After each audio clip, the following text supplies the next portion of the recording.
ஹாய்ங்க.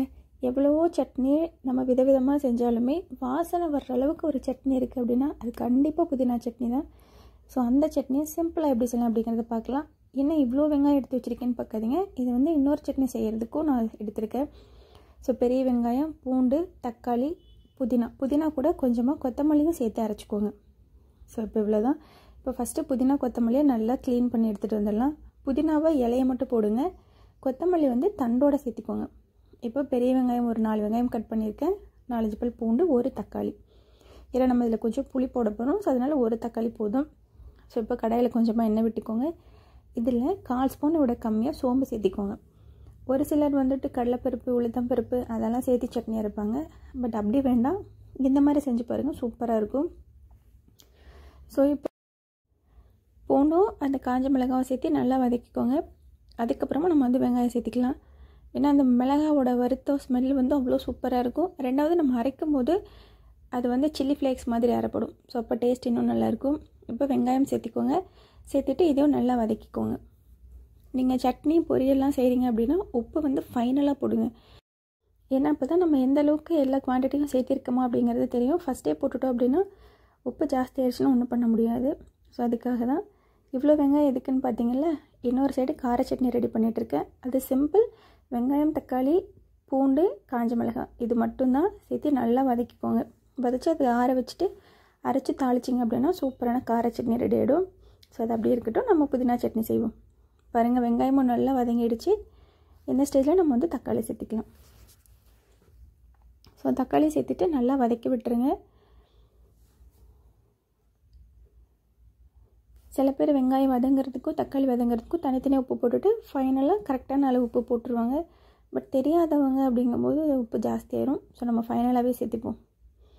இது கூட ஒரு சின்ன நெல்லிக்காய் சைஸ் அளவுக்கு புளி, கண்டிப்பாக புளி சேர்க்கணும். ஏன்னா புதினா சட்னிக்கு அந்த புளி, தேங்காய், மிளகாய் இதோட ஃப்ளேவர் தான் நல்லாயிருக்கும். ஸோ இது நல்லா வதக்கினதுக்கப்புறமா நம்ம எடுத்து வச்சுருக்க புதினா கொத்தமல்லியை சேர்த்திக்கலாம்.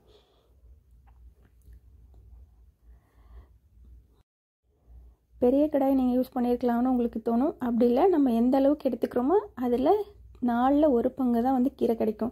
கீரையாக இருந்தாலும் சரி, புதினா கொத்தமல்லி எதுவாக இருந்தாலும் சரி. இப்போ நான் இந்த கடாய் அளவுக்கு நான் சேர்த்திருக்கேன். இது நான் வதக்கும் போது அந்த 4ல் 1 பங்கு அளவு தான் இருக்கும். ஸோ உங்களுக்கு வதக்கும் போது தெரியும், ரொம்ப கம்மியாகிடும். அதனால் இந்த கடாய் போதும். சேர்த்துட்டு நல்லா வதக்கி விட்டுருங்க. ரொம்ப வதங்கணும்லாம் இல்லை. அந்த புதினா கொத்தமல்லி எல்லாமே நல்லா மசிஞ்சிருக்கும் இல்லையா, அந்த ஸ்டேஜ் வந்தோடனே நீங்கள் ஆஃப் பண்ணிடலாம். ஆஃப் பண்ணுறதுக்கு முன்னாடி துருவன தேங்காய் 1 கப் சேர்த்திக்கோங்க. ஸோ அது ரொம்ப சூப்பராக இருக்கும் தேங்காய் போட்டோம் அப்படின்னா. எனக்கு தேங்காய் போடுறது பிடிக்கலை அப்படின்னு சொல்கிறவங்க நீங்கள் இதே அளவுக்கு அரைச்சிக்கோங்க. அப்போ நீங்கள் மிளகாய் வந்து கொஞ்சம் கம்மி பண்ணிக்கோங்க. ஏன்னா நம்ம புளி தேங்காயெலாம் போடுறதுனால மிளகாய் ஜாஸ்தி பண்ணியிருக்கோம். நீங்கள் தேங்காய் போடலை அப்படின்னா மிளகாயோட அளவு வந்து கம்மி பண்ணிடுங்க. அவ்வளோதான், அடுப்பு ஆஃப் பண்ணிடலாம். ஏன்னா மண்சட்டியோட ஹீட்டே கொஞ்சம் நேரம் இருக்கும். இது கூட நம்ம வந்து தேங்காய் சேர்த்திக்கலாம். தேங்காய் சேர்த்துட்டு ஒரு 2 டைம்ஸ் மட்டும் நல்லா மிக்ஸ் பண்ணிவிட்டு இதுக்கு தேவையான அளவு உப்பு இந்த ஸ்டேஜில் தான் சேர்க்கணும். ஸோ இப்படி நம்ம கிண்டும் போதே வாசனை அவ்வளோ சூப்பராக இருக்கும். இதை நல்லா கம்ப்ளீட்டாக ஆற வச்சுருங்க. ஆறினதுக்கப்புறமா தான் அரைக்கணும். ஸோ இதை ஆறட்டும். அதுக்குள்ளே நம்ம போய் கார சட்னி ரெடி பண்ணியிருந்தோம் இல்லையா, ஸோ அதை போய் அரைச்சிட்டு வந்துடலாம்.